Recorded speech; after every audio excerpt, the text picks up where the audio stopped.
शेतकऱ्यांच्या आक्रोशाला दिल्लीतून प्रतिसाद, केंद्रीय कृषी मंत्र्यांचा थेट फोन। वाशिम जिल्ह्यातील मानोरा येथील कृषी उत्पन्न बाजार समितीत कालच्या मुसळधार पावसामुळे शेतकरी गौरव पवार यांचं भुईमुग पीक संपूर्ण वाहून गेले। गौरव पवार यांनी आपलं पीक वाचवण्यासाठी शर्थीचे प्रयत्न केले, मात्र काही क्षणातच त्यांच्या मेहनतीचं पीक वाहून गेलं। या दुर्दैवी आणि हृदयद्रावक घटनेचा व्हिडिओ सोशल मीडियावर मोठ्या प्रमाणात व्हायरल झाला होता। या व्हिडिओची गंभीर दखल घेत केंद्रीय कृषी मंत्री शिवराज चव्हाण यांनी थेट दिल्लीहून वाशिम जिल्हा प्रशासनाशी संपर्क साधला। त्यांनी तात्काळ या शेतकऱ्याला नुकसान भरपाई देण्याचे निर्देश दिले। मानोरा कृषी उत्पन्न बाजार समितीने गौरव पवार यांना नुकसान भरपाई देण्याचा निर्णय घेतलाय।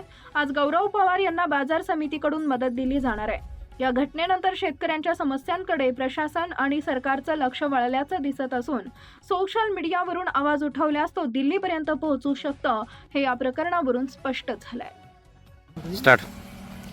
मी बोरवा या गावात राहतो। माझ्याकडे 5 एकर जमीन आहे। तो तसं बाबाच करतात शेती, पण बाबाची आता तब्येत बरी नसती, तर सर्व शेतीचा जो काम आहे तो मीच करत असतो।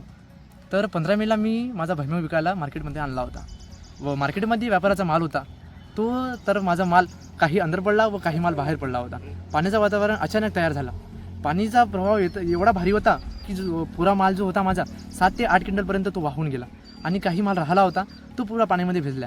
त्यानंतर व्यापारी साहेबांनी मला म्हटलं की तुझं आम्ही जो नुकसान झालेला आहे त्याची भरपाई आम्ही भावामध्ये काढून देऊ।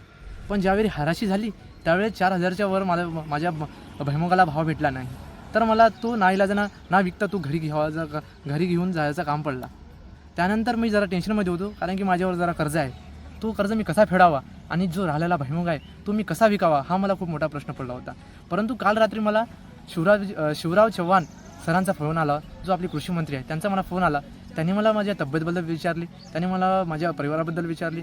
मी त्यांचा खूप आभारी आहे की त्यांनी मला एका छोट्याशा शेतकरीला त्यांनी फोन करून हे एवढं सारं काही विचारलं आणि त्यांनी मला हे आश्वासन दिले, जो तुझा भुईमुग पाण्यामध्ये गेलेला आहे त्याची तुला भरपाई मिळेल आणि तुला आर्थिक काही मदतही आम्ही करून देऊ। त्यानंतर त्यांनी मला हेही आश्वासन दिले, जो तुझा राहिलेला माल आहे तोच आम्ही त्याच भावामध्ये विकून देऊ, ज्या दिवशी जो मार्केट होता त्याच भावामध्ये तुझा भुईमुग विकला जाईल, हे त्यांनी मला आश्वासन दिले व त्यांनी मला हे सर्व काही बोलून मला विचारून घेतले। याबद्दल मी त्यांचे धन्यवाद करतो।